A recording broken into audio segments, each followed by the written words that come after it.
The first question is the question of, do they have buying power? Can they pay me? Can they pay Right? me? Essentially.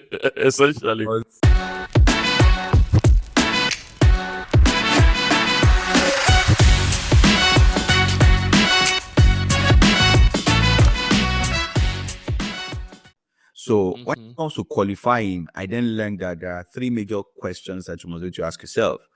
The first question is the question of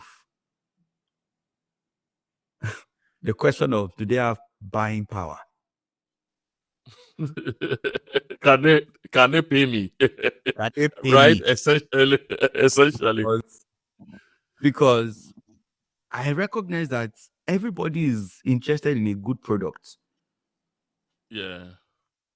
Everybody, KO, do you want the latest 2025? Before you say it, I want it. Everybody is interested. Yeah. The question then is, can they pay? So, the first question I'm asking myself, this person that I'm profiling right now, relative to what because the truth of the matter is that, I'm sorry to say, there are some people that cannot pay me right now, but it's okay. Based on how much I have valued my different services, there are certain people that cannot pay us. So, the moment they introduce me to those kind of people, I'm asking myself, okay, can they pay? So you need to find a way to So that's the first filter you apply. Okay. That's the first filter. You know, for a lot of business people, the first filter they are looking at is interest. Are they interested? Yes, everybody is interested. But the first question is, can they pay? Affordability. So for me, I'm looking at organizations that have good HR budget. That's number one. Number two is this person that I'm talking to, is he a decision maker? If the person is not a decision maker, then there's no need wasting my time. I will just keep asking you, introduce me to decision maker. The fact that you work in HR doesn't mean that you're a decision maker in HR. Got it. In fact, the fact that you are the head of learning and development doesn't necessarily mean that you're a decision maker. The fact the head of HR may not even mean that you're the decision maker. So the second question I'm asking myself is, this organization, they have they are okay, they should have the money to pay for this kind of solution. The second thing is that the person I'm talking to right now, are you able to assess the decision maker? Then the third one is, do they need it now? Is it so if it's not that, I'm looking for how to create urgency for them. So the more I use these three things to filter, the more my marketing effort became produces laser focused, and it produced more results. So, I'd rather sit down in the office and not go out on a sales meeting if I am of these three things. I mean, this is very helpful, and thanks a lot. So is it safe, to say that within any sector of the economy where you find this quality in any organization, be it oil and gas or banking or logistics, provided the organization has these three, tick these three boxes, you're fine to work with them? Absolutely. In fact, one of our goals is to be able to expand our industry reach, right? Because the truth is that the problems that organizations have, they are similar across industry. Because if it's a people problem, it's a people problem. If it's a strategy problem, it's a strategy problem. It is. If a process and system problem, it's a process and system problem, right? It doesn't change. The only difference is industry. So industry peculiarities can bring in here and there. But the truth of the matter is that the more we move, so for example, I started out within the financial and banking space. then into real estate, right? Then into, power, right? The new area that we're looking at entering right now is the oil and gas. So, that is how, if I've done it very well in this industry, then we can as well do it in that It's industry. elsewhere. Right. Because at the end of the day, it's just application of knowledge across board, And I besides, totally agree with you. if you look at the APMGs, you look at the Deloitte, you look at, Across. Wow. PwC, all of these people, their coverage is an industry. The only thing that cannot happen is that maybe, which is one of the structure that I'm hoping that will be able to bring into our performance at some, is where you are then selecting partners based on industry. So maybe the partner that, is focused on, the financial space. There's a partner that is focused on the real estate space. There's a partner that is focused on, the oil and gas. Oil and gas and Like that. And then they're all able to and then they are all able to trickle it down. Because one of the things that is that, for you to be able to get a lot done as an organization, right? The more hands you bring in, the better for you. The more hands you bring in, the better for you, right? So organizations that have like 1,000 people working for them today, right? They are able to do the work of maybe 2 years in one day because they aggregated the course of 2 years. They have the resources. I agree. You get so for yeah. me, there have been times that I wasn't even paying myself because I'm bringing certain kinds of people to work with me. So for me, and I think because for me, high performance consulting is not a sprint, it's a marathon. I'm always in the long term. So, and I understand essentially the principle of delayed gratification. I don't mind, not getting paid from the business. As long as we are growing, as long as I'm able to keep it growing, then I'm fine. Because my joy is not in how much money I as a person is making from the business. Is from what is the level of growth that we're experiencing, how much of impact we're making, the vision that I have in my head, to what extent have we been able to create it? Bring it to life. Those are my own joy points. Those are my point of satisfaction and fulfillment. So we interest that there are times that I'm also looking for external way of making money for myself because I can't afford to pull the kind of money I need from the business. The kind of money, serious money that you need. Okay, so Bolu, okay, so quick question. I saw a post you did on LinkedIn the other day. Was it on LinkedIn or Instagram? It must have been LinkedIn. So you went to do this facilitation, I think in Lagos Business School, right? And you were sharing a thought around, being ready, right, for opportunities and all of that. I'm not sure I can clearly recollect articulate what you said, the way you said it, but I guess it's about, you just being ready when the opportunity shows up and all of that. I don't know if you can, for other people who may be thinking of doing the kind of things that you do, right, and who are waiting for that perfect time and all of that, I don't know if you can share a thought or two just to, around that, right? You can share that experience and then share around that. That'll be very helpful. Okay.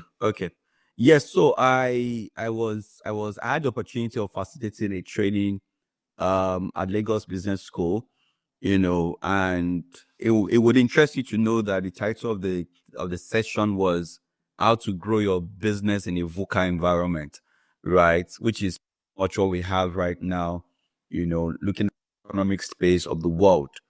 That opportunity did not just come. Right. I said it earlier that I'm a big believer in service.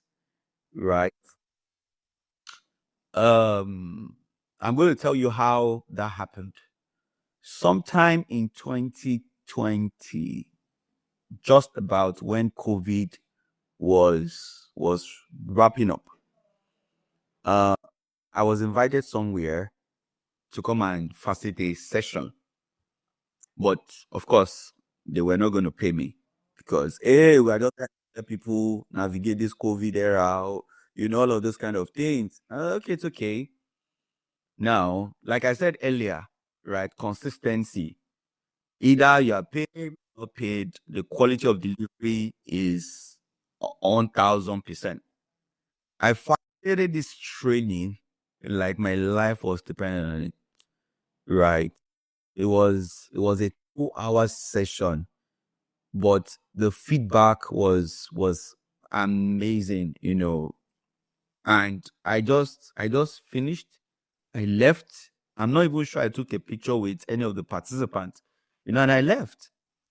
Then January of 2024, I went somewhere and a lady walked up to me and the lady was, oh, Mr. Focus. Like, hi. I was like, oh, you will not know me, but I know you. I was like, okay, now good. I was like, oh, I was at the session you facilitated in 2020. She described the experience and I knew the program she was talking about.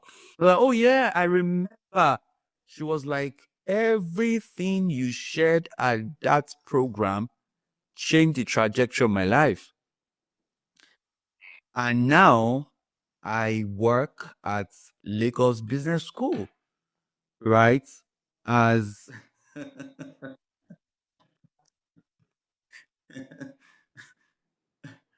so I was like, oh wow, that's amazing. Now the interesting is that in 2023, right, I saw an older friend of mine facilitate a session in Lagos Business School. And I thought to myself, it would not be a bad idea to become a faculty at Lagos Business School.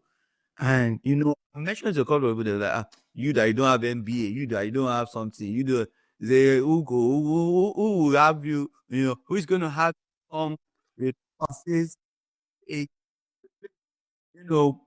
But one of the things I believe so much in is also this law of attraction, right? And how you can just bring things to yourself by believing in its possibility for you.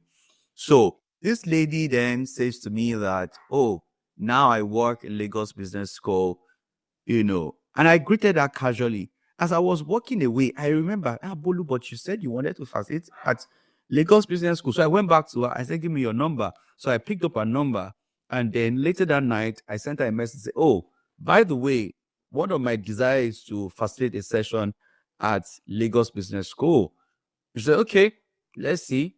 Usually we are very, very selective about the kind of people we use. In fact, we have accredited faculties, and the different deans of different faculties, they're always very, very peculiar about not stepping out of the accredited, faculties and all of those things. I said, well, let's just put it out there, and that was all. Then fast forward to, I think this was November. Was it October or November now?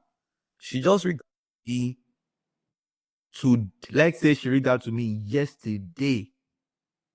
That, oh, there is a program and they are looking at the possibility of using an external faculty that is not accredited. Are you open to it? I was like, when is the program? She says tomorrow. You see, she reached out to me the day before. I was like, I'm open to it.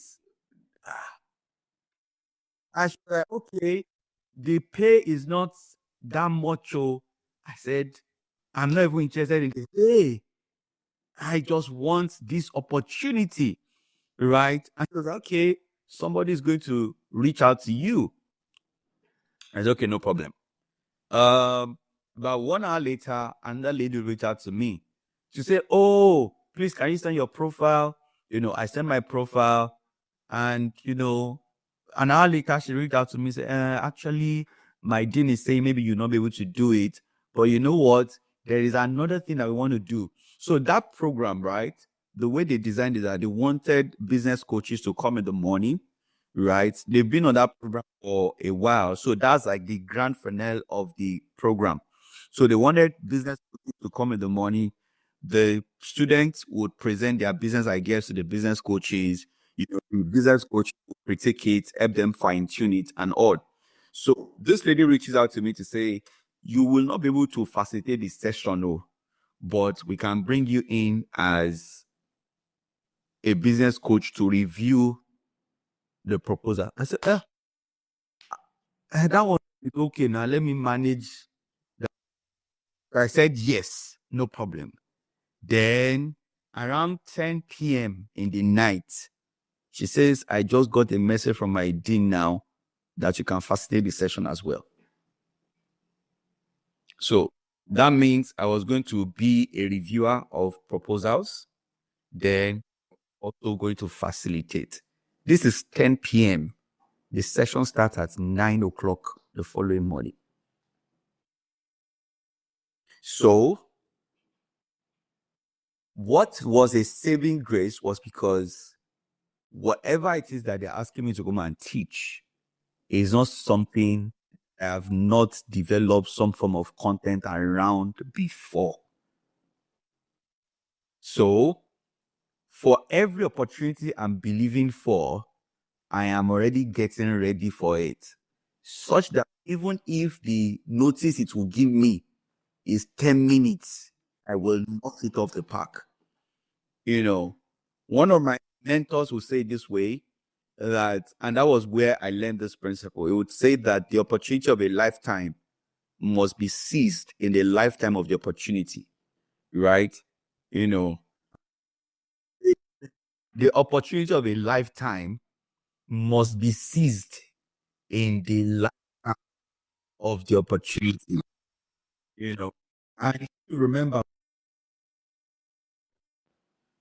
Can you hear me now? Okay. If you also remember, when we were in Olabisi University, one of the things that we always talk about is that success is opportunity meeting preparedness. I don't know if you remember. Maybe it was even from your mouth. I heard it. I can't even remember now. Right? Opportunity. Success is opportunity meeting preparedness. The truth of the matter is that if we were to audit our lives, we would see that the reason why we are where we are today is because we were not prepared when different opportunities came, and then we were unable to, and then they went away. So the more we get ready, the easier it becomes to maximize opportunities.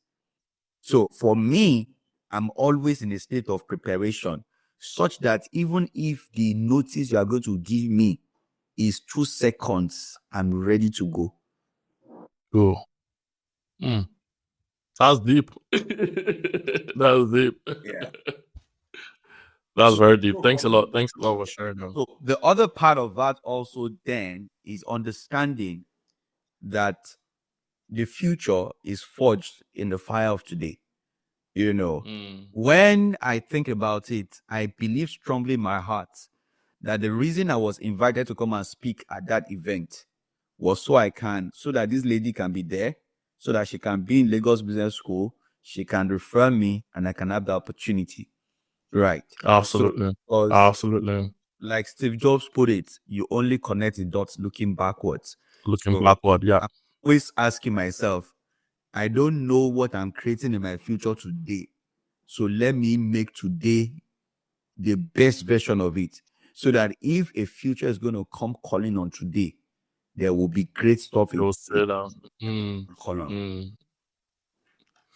I totally agree with you. I totally agree with you. And thanks a lot for sharing that. And I remember that I think even our last guest on the podcast also said something very similar to this, right? The way I look at it is, today is the seed of, what will happen tomorrow. Today is when I'll plant that seed, and that every opportunity I have, every role that I get on the job, every, project I'm told to handle, right, or I have to handle is a seed, and how I handle that will determine what happens into the future. And when I look at my career, I can tell you, all of those things. So when you look back, you look at maybe it could have been a coincidence, but you think about it, you feel like, come, there is no coincidence in all of those things. So, it's really, really very, very good to hear that from you. I have, let me say, like 2 more questions, right? We will do them very quickly because I can see they're already giving us the warning, time warnings. Okay, right. So just 2 quick questions. Number one is, and I like to ask these 2 questions last, so to say. Number one is, if you have to do it afresh, right? If you have to start afresh, right? What will you do differently? One. And then the last question is, for young people, right? I think they're kind of connected in a sense, but for young people who are looking at you and feeling like, okay, I think you are that future that I want that I want to feature in, as we used to say. Um, what advice will you have for that generation of people who are looking at you and maybe perhaps they've tasted a little bit of management consulting and they're saying that I want to do something along the line of consulting too and stuff like that? What advice would you have for them? So 2 in 1 question, right? What would you do differently if you have to start all over afresh, right? And then number 2, will be that what advice will you have for generations after, people who are coming behind who want to do something similar to what you're doing? Hope that is Okay. clear. Okay. Yeah. Thank you so much for that. The truth of the matter is that if there's something if there's anything, if I were to look back to say, is there something I would do differently relative to today? I would say nothing. Why? Because everything I've gone through accumulated to creating who I am today. Right. However, through the lens of hindsight as well, maybe 1 or 2. Number one is that even though I got exposed to management consulting, I should not have allowed it derail me or distract me from what the academics was meant to be. So if I had finished at the right time, I would have used time in a better way. So that's the first thing. Because when I started, I was already late. So I was already trying to mark up my time. The second thing then is that if I had started earlier, then I would have worked a 9 to 5 for a longer time. The reason is because I see a lot of people within my environment today that have richer network, right? And it was because they worked in places.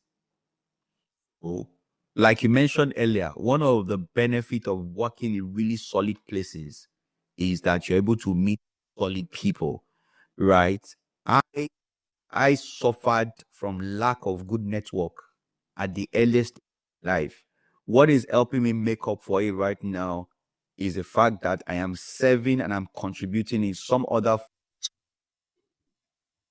that that gives me that visibility, right, and exposes me to certain network. So I'm making up for it, even though I lost it in a season, right. So that is that. When it comes to if there's anything I'm going to do differently, right, maybe look for where I can work better so I can have better network, right. To the second question now, what will I advise a young person? I think one of the most important things that anybody needs to learn in this life is to build emotional resilience. Without it, you cannot navigate life. You see, a lot of people say today, oh, my mental health, oh, that organization is toxic, oh, that one. If we look at it, the reason why you are complaining about everything is because you lack emotional stability and stamina. A lot of people have been raised today that they don't have what it takes to withstand any serious tough. And the truth of the matter is that to succeed in this life is tough, is serious work. This is being a prophet of doom. It is just what it is, right? It requires energy. You'll be agree. disappointed. You'll be heartbroken, right? Clients will speak to you anyhow. Even your staff self can speak to you self, right? But you need to be able to say, see, I've built enough emotional stamina that's possible for me to navigate whatever it is that I'm finding myself in. A lot of people today don't have the right emotional stamina for anything, right? They are doing terrible work and they're rubbing their head and say it's okay. It's not okay. That's why it is called work. Work is not meant to be easy. So for any young person there, look for how to build emotional stability. And when you build it, it helps you to be able to navigate, tough seasons of your life. Because trust me, tough seasons will come. Tough seasons will come.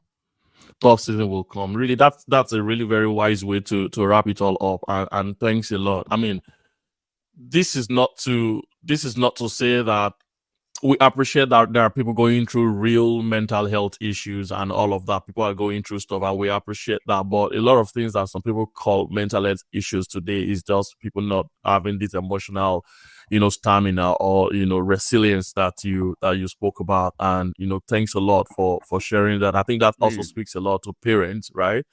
On the need for parents to be a bit more intentional in building or in raising mentally tough children, especially in our TikTok, in the TikTok generation or TikTok world that we're getting into. So we need to be a bit more. I guess the problem is as generations become more comfortable and become a bit more prosperous, the tenacity that they had growing up is not getting passed to their kids and all of that, because everything before they ask is provided. And I think we need to find the right balance between ensuring that they have all that they need and also giving them the right level of exposures to be able to make them strong and stable, so that when they go out there, they are not expecting everything to just fall on their laps, right? As the good book says, if you fall in the days of adversity, your strength is little, right? And they need to be able to build and such that when those days come, or seminar, please and somebody says something there. It says, "Tough time births tough people. Tough people, it's easy times. Easy times create soft people. Soft people. Right. Will now create bring hard times. Hard times. Because they're not. Right? So it looks like the circle of life, but it doesn't necessarily have to be a circle, right? It doesn't have to be. At some point, I think it's in. I mean, look at some of, and you and I were in the university at about the same time. Some of the things that we had to go through to get to, where we had today. While we're trying to make life a bit easier for the next generation, we need to let them understand that there is some resilience, right? Some of those things that we had that worked for us, we need to be able to pass that without necessarily depriving them of some of the necessary things that they need. Do you get? I guess the point is, in giving them all of the great things, right, that we think they need, and then not giving them the opportunity to, build that resilience and give them the right level of exposures that they need to the world, and that makes them very weak, and eventually they are not able to take the baton and pass it on and build something even bigger than what the previous generations built. So that's very apt.